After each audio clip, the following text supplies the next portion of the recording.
राजस्थान में 7 सीटों पर उपचुनाव से जुड़ी है बड़ी खबर, ये जहां आज उपचुनाव की तारीखों का ऐलान हो सकता है। तो राजस्थान के अंदर काफी वक्त से उपचुनावों को लेकर, इसकी तारीखों को लेकर इंतजार किया जा रहा है और अब ये इंतजार आज खत्म हो सकता है। आपको बता दें, चुनाव आयोग आज 3:30 बजे प्रेस कॉन्फ्रेंस करेगा, जहां पर संभवतः तारीख का ऐलान हो सकता है।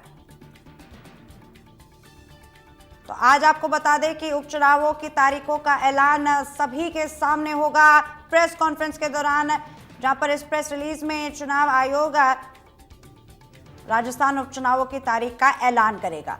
तो बड़ी खबर, जहां पर 3:30 बजे प्रेस कॉन्फ्रेंस की जाएगी और चुनाव आयोग यहां पर राजस्थान उपचुनावों के तारीख का ऐलान करेगा। तो राजस्थान में 7 सीटों पर उपचुनाव है और इसी को लेकर यह बड़ी खबर, आज उपचुनावों की तारीख का बड़ा ऐलान।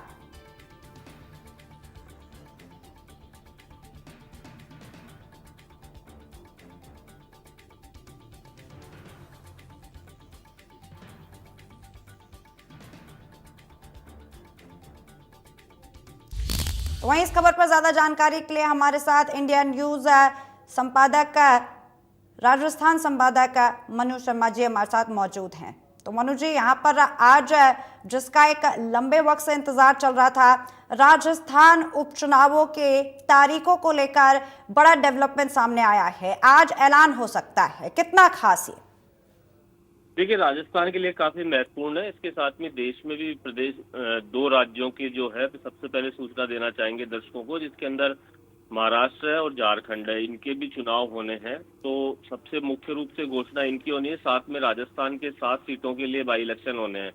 ये 7 सीटें जो अभी खाली हुई थी, जिसके अंदर लोकसभा के चुनाव हुए, उसके बाद में यहाँ से खाली हो गई थी। इसके बाद में इन पर चुनावों की तारीख का इंतजार किया जा रहा था लंबे समय से, और आज 3:30 बजे जो है चुनाव आयोग इसकी घोषणा करेगा कब राजस्थान के अंदर उपचुनाव की तारीख होगी। यानी जो फेज होंगे महाराष्ट्र और झारखंड के, उनके साथ में इनके भी चुनाव होंगे। राजस्थान के अंदर खींवसर है, झुंझुनू है, दौसा, देवली उनियारा एक सीट है, 84 है, सलूम्बर है और रामगढ़ है। ऐसे कुल मिलाकर के 7 सीटें हैं जहां पर बाई इलेक्शन होने हैं। और जो खींवसर की सीट है वो हनुमान बेनीवाल जो है वो सांसद चुने गए थे, जिसके कारण से खाली हो गई। झुंझुनू जो है वहाँ ब्रजेंद्र ओला थे सांसद, इसके कारण से खाली हुई है। दौसा से मुरारीलाल मीणा जीत करके लोकसभा में पहुंच गए, इसलिए कांग्रेस की जीती हुई सीट थी वो खाली हो गई है। देवली उनियारा जो है वहां से हरीश मीणा जीत गए हैं, लोकसभा पहुंच गए, तो वहां से कांग्रेस के लिए सीट खाली हो गई। 84 जो है वो वहां से राजकुमार रोत थे एमएलए, वो पहुंच गए लोकसभा के अंदर, तो वहां से खाली हो गई। सलूम्बर जो सीट है गौतम लाल मीणा का निधन हो गया था, जिसके कारण से खाली है। एक सीट रामगढ़ की थी जो वो भी खाली हुई है, वहां से जो विधायक थे उनका निधन हो गया।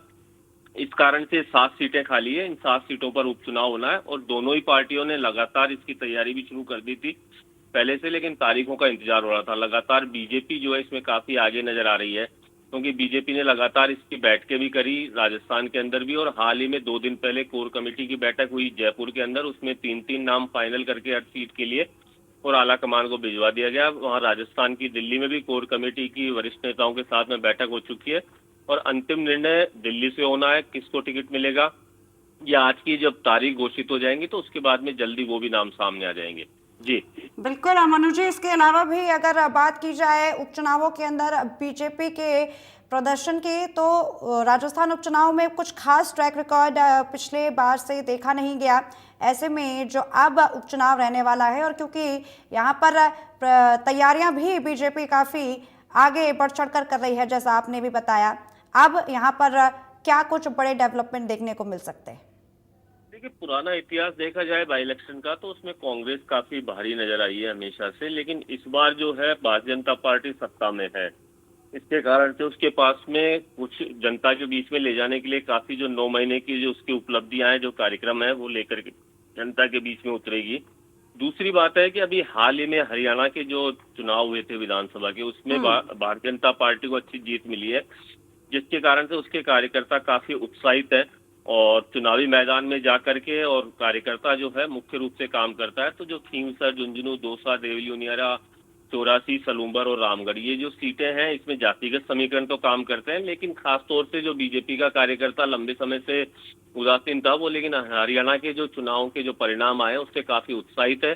दूसरा, राजस्थान में भारतीय जनता पार्टी की सरकार है, तो ऐसी स्थिति के अंदर कार्यकर्ता जो है जमीनी स्तर पर काम करके और भारतीय जनता पार्टी के लिए काम करेगा तो काफी सीटें निकल सकती है। लेकिन चुनाव से पहले, हरियाणा चुनाव से पहले लगातार ये लग रहा था कहीं ना कहीं कांग्रेस इसमें भारी पड़ती हुई नजर आ रही थी, क्योंकि जो लगातार इनके जो कांग्रेस, जैसे झुंझुनू की सीट कांग्रेस के पास में थी, दौसा की सीट कांग्रेस थी, देवली, उनियारा कांग्रेस के पास में थी, तो जो सीटें कांग्रेस के पास में थी तो माना जा रहा था कि ये सीटें वापस से जा सकती है। लेकिन अब जिस तरीके से कार्यकर्ता, टिकट वितरण, इन सब चीजों को अगर देखते हैं तो भारतीय जनता पार्टी की जो रणनीति सामने आएगी उसके बाद कुछ कह सकते हैं। जी बिल्कुल मनु जी, यहाँ पर ना सिर्फ बीजेपी बल्कि अगर कांग्रेस की बात की जाए तो बीजेपी तो कह चुकी है कि वो इस बार अकेले सामने आएगी, आती भी रही है अकेले और सारी सीटें जीतने का संकल्प यहाँ पर लिया गया है। हालांकि कांग्रेस और बाकी पार्टी यहाँ एक साथ चुनाव लड़ते हुए नजर आएंगे, तो यहाँ पर चुनाव में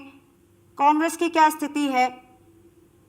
देखिए, कांग्रेस की स्थिति की बात करें तो जो विधानसभा के चुनाव हुए थे उसमें इनकी बाप पार्टी से और आरएलपी से समझौता हुआ था और इन लोगों ने मिलकर के चुनाव लड़ा था राजस्थान के अंदर। लेकिन विधानसभा चुनाव के अंदर ही ये जो गठबंधन है टूटता हुआ सा नजर आया था। लोकसभा चुनाव में भी इसका खास असर नजर नहीं आया, लेकिन अब जो चुनाव होने वाले हैं उसमें अभी स्थिति साफ नहीं की है कि गठबंधन कैसा रहेगा, लेकिन साफ तौर से लगने लगा है कि सभी पार्टियां अलग अलग चुनाव लड़ेगी। यानी जो आरएलपी है वो भी अपना कैंडिडेट अलग से उतार करके खींवसर में चुनाव लड़ सकती है, तो वहीं 84 जो सीट खाली हुई है वहां पर बाप पार्टी अकेले चुनाव लड़ेगी। तो ऐसी स्थिति के अंदर जो अभी तक की संभावनाएं नजर आ रही है वो इस तरह की है। लेकिन आगे चल के एक कोई गठबंधन जो वापस से जो पहले बना हुआ था वो सीटों पर अगर अपना गठबंधन करता है तो खींवसर और जो 84 सीट है वहां पर सीधे तौर पर भारतीय जनता पार्टी को ये गठबंधन टक्कर दे सकता है। लेकिन इस तरह की संभावनाएं कम नजर आती है, क्योंकि खींवसर से जो है हनुमान बेनीवाल अपने भाई या अपनी पत्नी को टिकट देना चाहते हैं। दूसरी ओर 84 में बाप पार्टी से पवन कुमार है जो उनको टिकट मिलने की बात आ रही है बाप पार्टी से। तो अगर कैंडिडेट उन्हीं का उतरता है तो दूसरी पार्टियां उसमें वो समर्थन करेगी या नहीं करेगी, अब ये देखने वाली बात है। जी बिल्कुल, यहाँ पर सभी समीकरण आप सभी के सामने हैं और बहुत बहुत शुक्रिया आपका मनु जी, सब पूरी खबर पर जानकारी पेश करने के लिए। तो वहीं चिकित्सा एवं